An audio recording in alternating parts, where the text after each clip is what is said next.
Translating love. Yeah. Translating love. Hey. Translating What up? love. Your favorite podcast about relationships. Your favorite podcast about poopers. About poopas? Yep. What are poopas? People who poop. Poopers. Oh, poopers. Yeah, poopers. We're back with a new episode, everybody. With me, Woifi. And Dani. And my pimple. And this is a new episode, everybody. Is it? Wait. It's new. Are you sure? No, it's actually not new. Are we It's in the past right now? It's recycled. We are talking about poop today. No, we're not. No, thanks for listening to the gender pronouns episode, everybody. Yeah.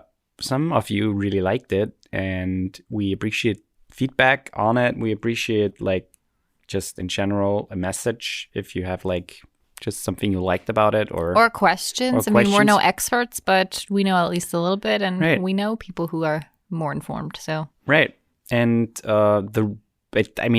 we have a tremendous amount of people listening to it. Yeah. So that means we might do things like that more often. Yeah. And if you have a suggestion, you can just send that to us. Yeah. But today we're talking about something different. Yes. This is my new podcast voice. It's kind of like you're trying to do an old cowboy without the Western accent, like without the Southern accent. Hey, girl, let's get on the horse and ride it bareback. Ooh, you don't want to do that as a man. That's true. You can get anal fists. What? Anal fists? Is somebody putting a fist up your anus? No, what is it called? The anal fissure? Fissure. That's what I mean. Anal fissures. Today we are talking about anal fissures, everybody. And what are they and where do they come from? And how can we build a relationship with them? No, we're talking about trust. Because we had an episode on jealousy and you seemingly liked that. And part of jealousy is also trusting someone. Mm-hmm. And so we thought, we sat together in our thinking corner. And it's a really small little corner. Yeah, and we have to sit back to back. Yeah, and we smoked pipe. But bubbles. Bubble pipes, because we don't like to smoke. And I had my tweed jacket on, as I always do when I think. Yeah, and I had my blue jean overalls on and my straw hat. Yeah, and she had while she smoked the bubble pipe, she also had a hay straw in her mouth. That comes with the hat. Yeah. I mean. But yeah, we sat there in our thinking corner, and we said, hey, let's maybe do an episode about trust, rebuilding trust, or regaining trust. Mm-hmm. And also maybe talk about what can you do if you hurt someone, or vice versa, if someone hurt you, and what can you do to, understand that person maybe a little better to rebuild that trust. Yeah. Should we talk with our experience a little bit? I just wanted to ask you, what is your, we talked a little bit about our things with jealousy and trust issues, but what is your experience in terms of trusting me or in general, like in relationships? And how is your anus today? Well, my anus is great. That's good. Thanks for asking. Mine is burning a little bit. Oh, that's not good. I put a little too much salt on it. Does it not have enough flavor? No, it's too dry. My doctor said I should moisture it. But salt dries it out more. You know that, right? Ah, damn it. I always forget that. What you need to do is cut up a really hot chili pepper, grind it into a paste. And put it up my and ass. Put it on your anus. But make sure you get up there a little bit because the burning means it's working. I think I'll try it with sand first. Okay. Yeah. All right. But for your other question. My experience with trust, I think this is for most people, we tend to just go into a relationship trusting somebody. It's not really that you start a relationship with somebody and then you build trust. It's more you trust them, because if you didn't, then you wouldn't have a relationship. How can you start a relationship without trust? I think that with post experience, you might have some limitations to the trust. You open up, that's true. You get a little vulnerable, but I think if you have been hurt multiple times before, or have been in a relationship where your trust have been broken, then there might be a lot of limitations. And I agree with that. How far you would go. I'm talking more specifically like our first relationships. Oh, yeah, like when we're younger and we just start having a relationship with somebody, you typically trust them. Like I never really had jealousy issues. True. Until trauma. I mean, I did have some jealousy issues with my ex. But nothing too like crazy severe. And I think a lot of those started because his ex-girlfriend like used to kind of, I don't know, she would message me and like say weird things. She was a bitch. I shouldn't say bitch. Sorry. We just watched an episode of, what is that show called? A History of Swear Words with Nicolas Cage. It's great. She was not a nice person. We'll put it that way. She was not a nice person. And she liked to send me mean messages about things that she used to do with him when they were dating. Yeah. Young people What times. do you mean, like sexual things? Yeah. Like she would tell you that she used to blow him or stuff like that? Weird. Yeah. She was not happy that he was in a healthy relationship, essentially. What? Yeah. But then I started getting a couple of jealousy issues, but that was more because of other shit. But yeah. Other than that, I never really had jealousy issues until trauma, which caused, I think for a lot of people, it causes jealousy, or not jealousy necessarily, but just trust issues in general. Mm-hmm. And then we briefly talked about this in the jealousy episode, but you and I had like a little falling out kind of at the start of our relationship with lying. And like you were talking to an ex-girlfriend who you had reconnected with because of depression issues, because she basically understood all of that. If you want to hear more about that, listen to the Friends with an Ex episode and the jealousy episode. Yeah. But that caused a lot of issues because there was just for a brief understanding of what happened, there was a fairly long period of time where you were telling me that you weren't talking to her, but you actually were. And for me, then when I found out, it was just... Yeah. I mean, the classic, you don't really do anything wrong, but you feel like... I mean, you do. In the sense that you don't like... you break trust. I mean, it's wrong, obviously, but in the sense that you don't like... You're not like flirting with that person. You don't have an affair or something like that. But for me, I did see it as like an emotional affair because it was very intimate conversation in the sense that it was about very personal things for you, and it was with somebody that you used to be with, and so for me, that was an intimate affair for me. Obviously, I get that. So it's wrong. Or intimate, emotional. It's wrong, but as a man, it's sometimes I hate sentences that start that way. Yeah, I know, but sometimes we are just simple-minded and we think like, okay, she doesn't need to know or he doesn't need to know because that might cause some friction. Yeah, and then the logical thing is to just like, it's not that bad. I don't need to tell her or him.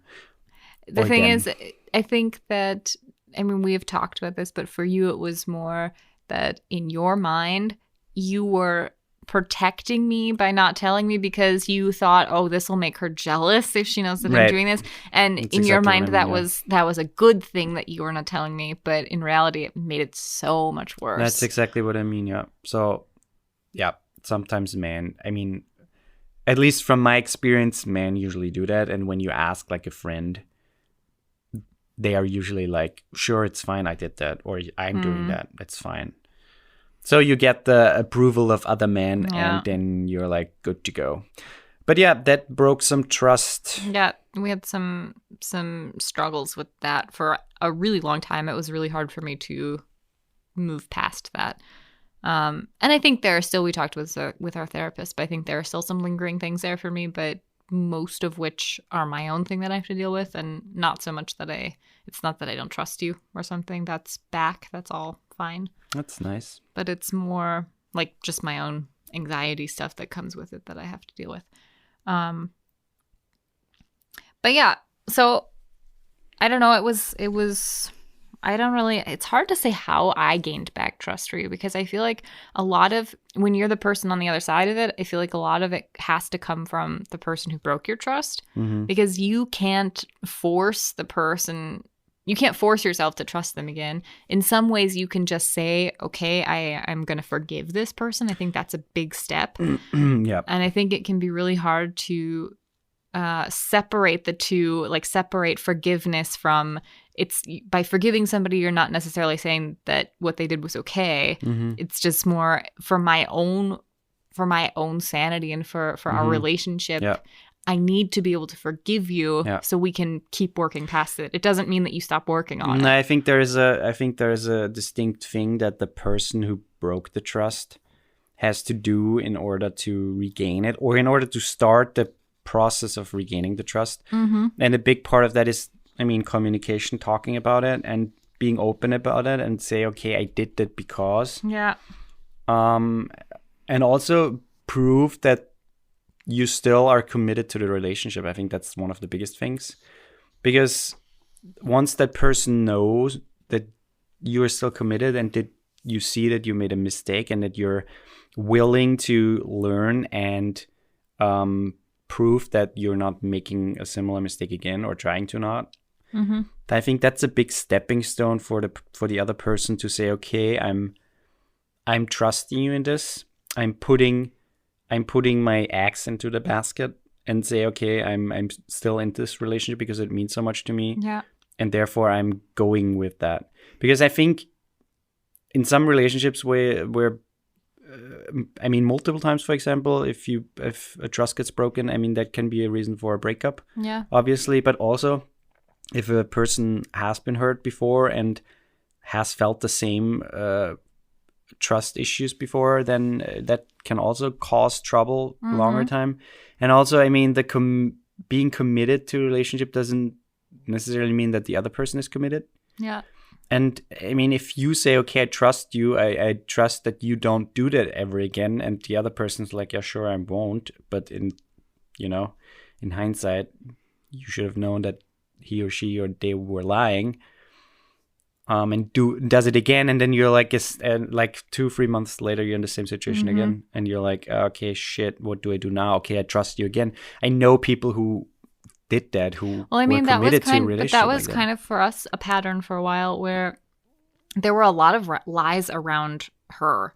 Yeah, because the initial lie that started the whole thing was then became then a sensitive topic for me. Yeah. So anytime she would come up, like I said in the other episodes, I am not the person to say you can't be friends with this person or you can't talk to them, because that's not my choice to make. Yeah.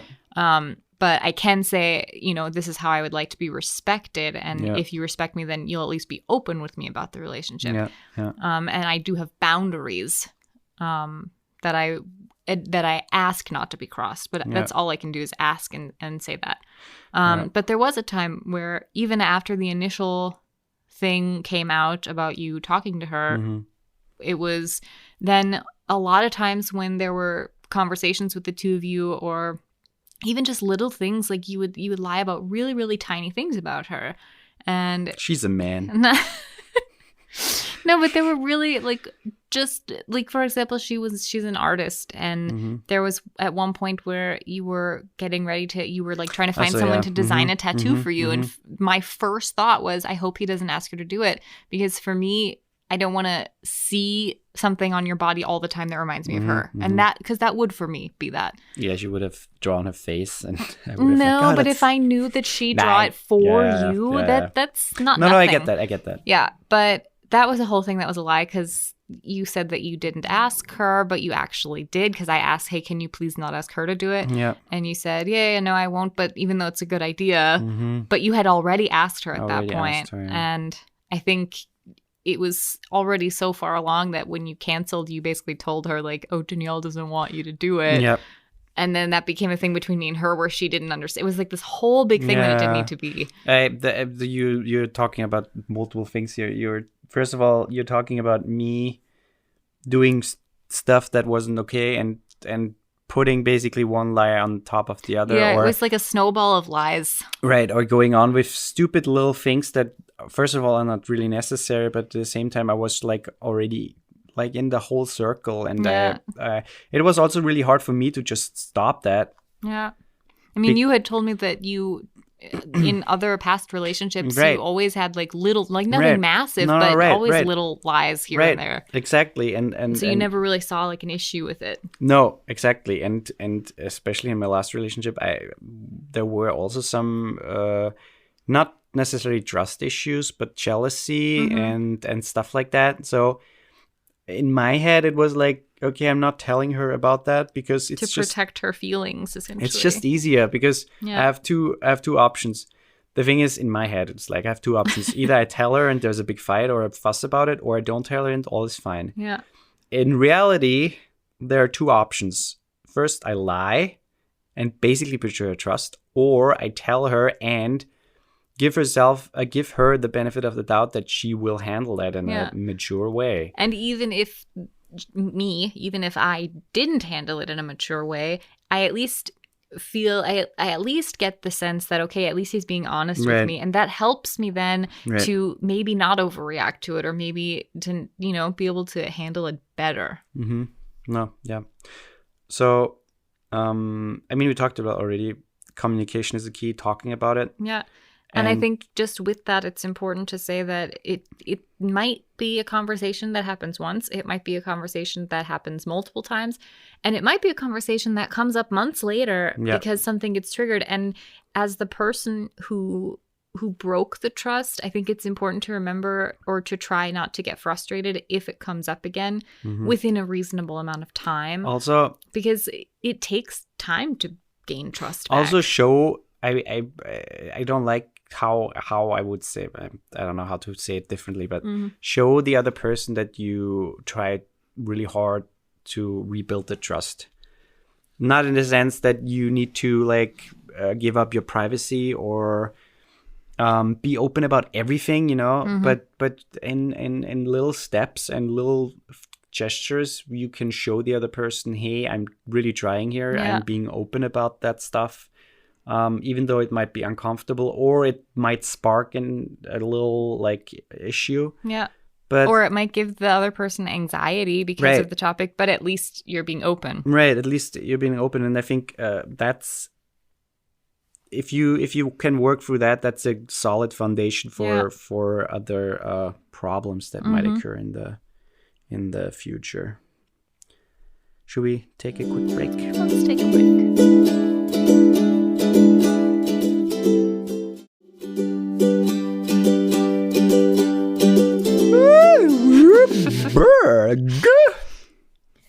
We are back, We're back. if you didn't understand that. Zurücksammerhörst. So, the next thing. I think a big thing for the person who got like hurt is practice forgiveness. Which we kind of touched on already. We touched already on it, but I think it's hard. I mean, trust, it's such a shitty thing when you get hurt and your trust gets broken. And no matter how small or big, it always hurts and it sucks because it comes from the person you love. But if you're committed and if you love that person and if you believe in them, and if they show you that they're committed, then I think practicing forgiveness and just trying to overcome that sense that there still might be something going on, or like the what if thought, that anxiety. We talked about it in relationship anxiety. We talked about so many things. Our whole podcast is at this point a referral to other episodes. Exactly. It's like what are the If you want to know more about this, go to this episode. Right, it's like one of the stories. Choose your own adventure. Choose your own adventure story. If you want to know how this story ends, go to this episode. No, yeah. But I think there's something, we have like this article in front of us, and there's one thing that they say that I Don't just want to lie, read. Danielle. That's all No, our but we knowledge. have references. We do, We we have do. references. We do. And this, I think this just, I don't think I could phrase it better. But in terms of practicing forgiveness, they say that it could be hard to forgive your partner and move forward depending on how you've been hurt or how severe it was. Even if it's not severe, sometimes it's just hard. Yeah. But they say try to remember that forgiving your partner isn't saying that what they did was okay. Rather, you're empowering yourself to come to terms with what happened and leave it in the past. You're also giving your partner a chance to learn and grow from their mistakes. And I think that's a really big point. Because if you can't forgive them, it's also then hard for them to continue to grow from the experience. I mean, that's already going into not dwelling on the past and trying to move forward, and that's super hard because it's nothing's easier as bringing the shit up from the past, like you did this the other day, Especially or do you in an remember? argument. Right, especially in an argument When you're already in the heat of an argument. But that's the worst. I I think that's the worst you can do, and I have to take myself on the nose. I try not to do that, and there are some topics I'm already really good at that, and there are some topics I'm not. But bringing up things from the past is always hurtful. It doesn't bring anything good. The person knows exactly what they did wrong. And shoving it in their face just makes the whole situation worse. Yeah. And it's the same with dwelling in the past, like thinking about, oh, he did that. I don't know if I can trust him again. No, that's the worst you can do because that doesn't bring you any good. The question is, do you trust that person? Does that person, like in the sense that he or she or they want to commit to the relationship and try to get better? And also, are you committed enough? Is that relationship important enough to you to put in the work? Dwelling in the past is just lost time. And it causes anxiety and stress and all of these things that you don't need. And if you're having trouble with that, if you feel like you just can't get over it or you keep dwelling on it no matter how hard you try, then couples counseling is a really, really great tool to have. We have an episode on that. We do have an episode on that. But it's been pretty significant. I mean, this year we haven't really been able to go that much because of COVID. I mean, this year we haven't gone once. We went once this year. No, 2021. It's 2021 now, guys. No, 2020 in we 2020 went multiple times. Yeah. In summertime we went 2 or 3 times. Oh, that's true. In the summer we did go a couple times. In spring we went a couple of times. And in fall we also went twice. We went twice in the fall? Or once. I think we went once in the fall. Between lockdowns. Yeah. But... what was I saying?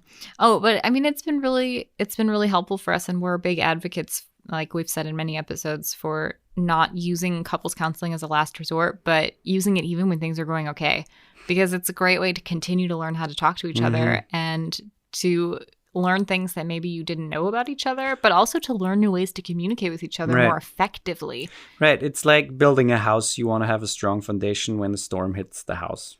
Yeah, that's essentially what it is. You don't want to just build the house on a flimsy hill and hope everything goes well, and then the storm comes and you're like, ah! And then the big bad wolf comes and blows the house down, and then you're screwed. Yeah, if you're a pig, you're screwed. Unless you're the pig that built one out of bricks, and then you're fine.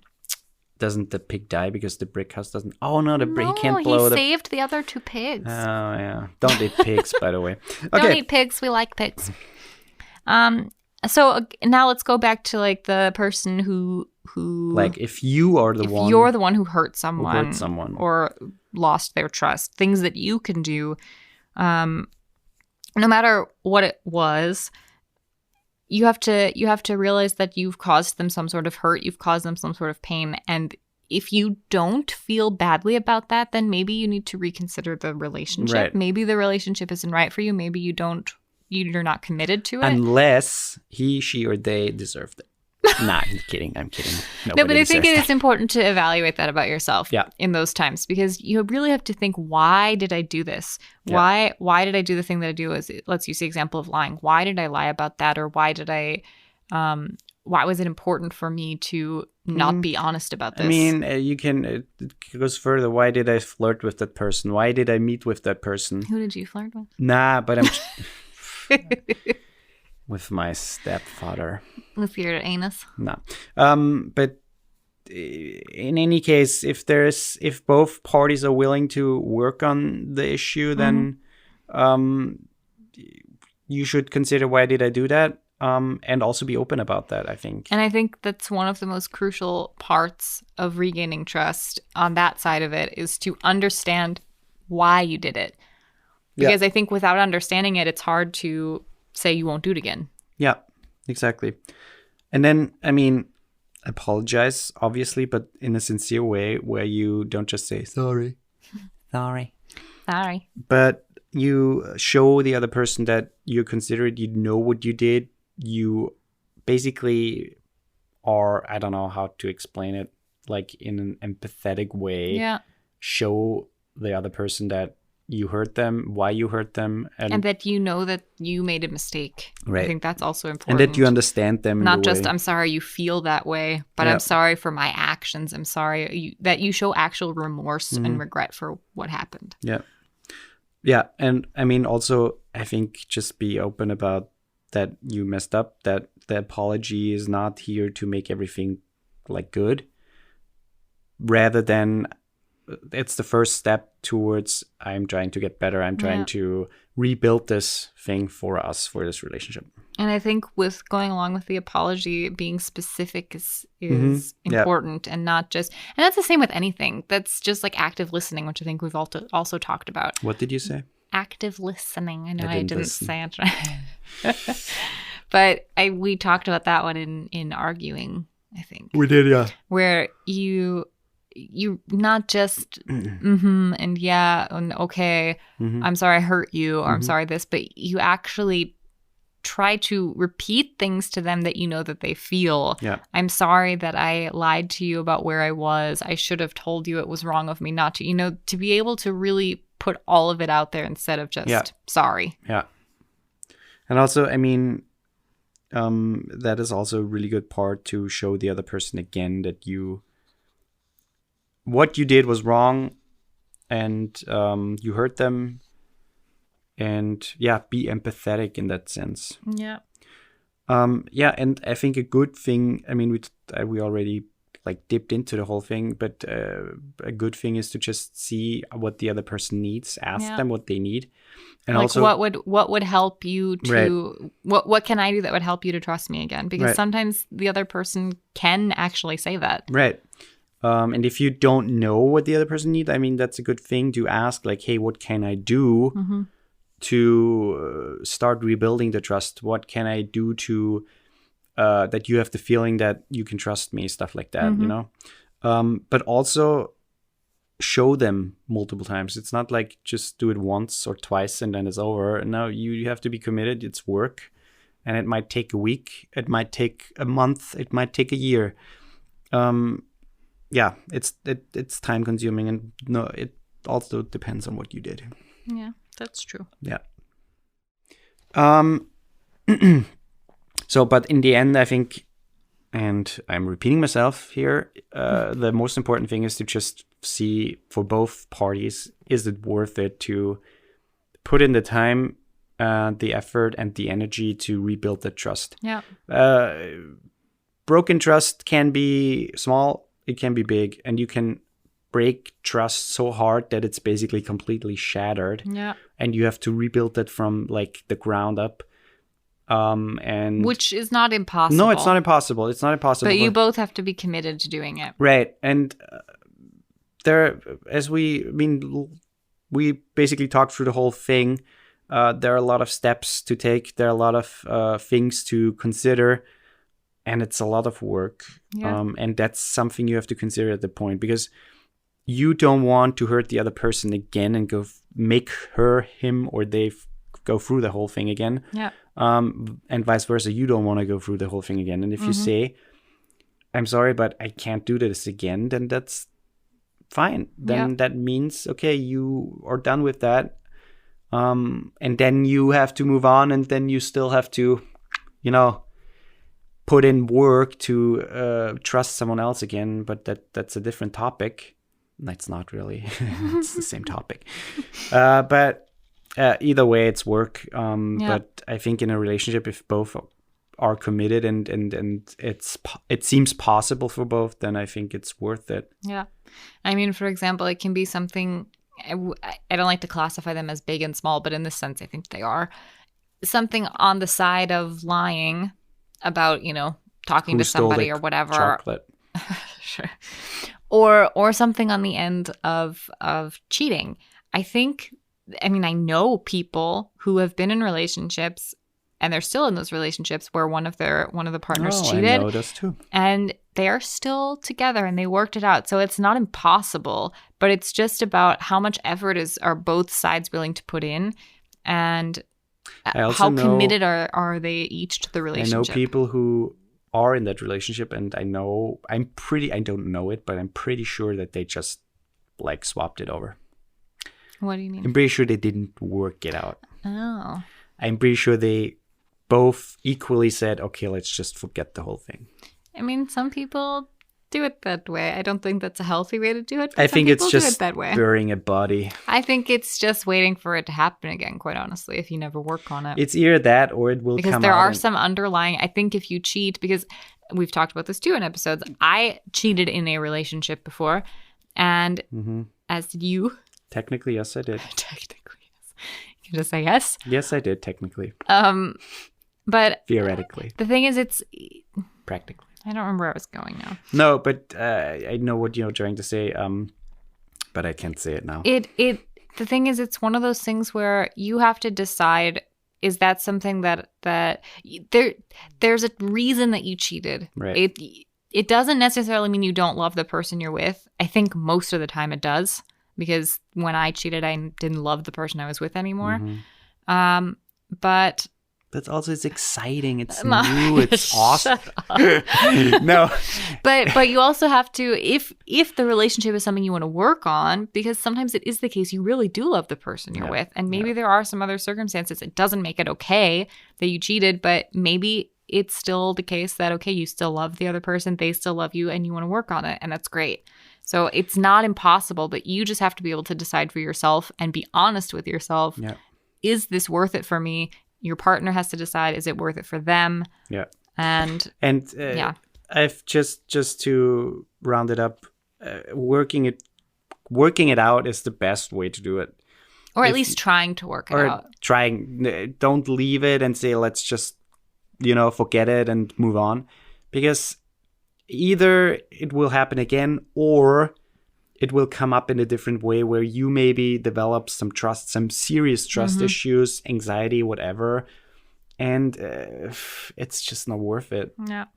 And if everyone fucks up sometimes, and sometimes... I mean, we're human. We make mistakes. Right. And sometimes you fuck up more, and sometimes you fuck up less. Nobody's perfect. And I think everyone deserves a second chance if both parties are committed enough to put in the work and effort and show each other that there is still something there to fight for. Right.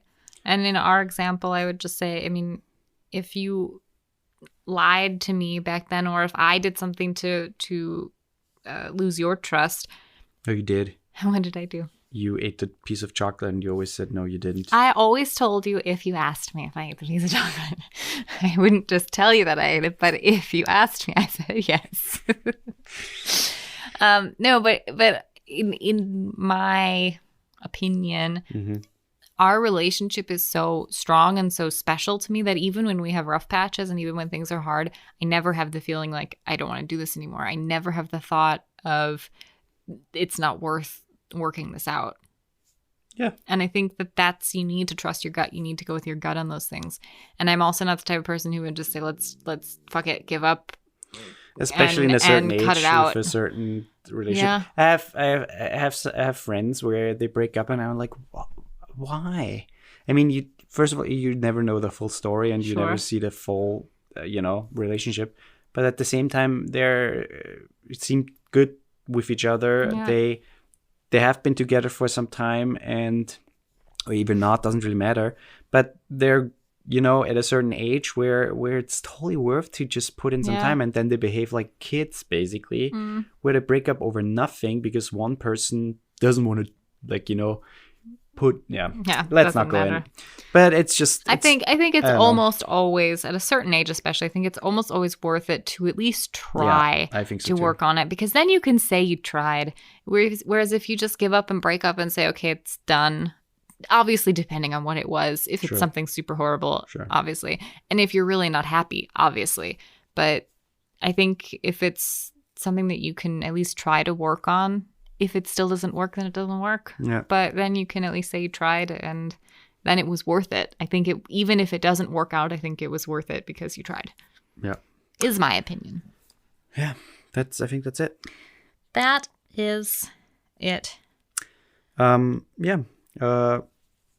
for listening, everybody. And as always, please subscribe. Please share the podcast and rate the podcast on Apple Podcast. That helps us a lot. It does help us a lot. And sharing on Instagram, I know I say this all the time, but sharing on Instagram is super, super easy in your stories. And it, I think, reaches more people. Right. So if you're listening to this episode and you like it, just quickly share it in your story at the We would end. really appreciate it. But yeah, other than that, if you have any feedback, suggestions, or just a message for us, you can reach us under our usual things. And otherwise, we hear each other next week. They hear us next week. Yeah, we hear each other. Like, we hear each other. That's true. But we hear each other anyways. Yeah, that's true. Okay, goodbye. Woo!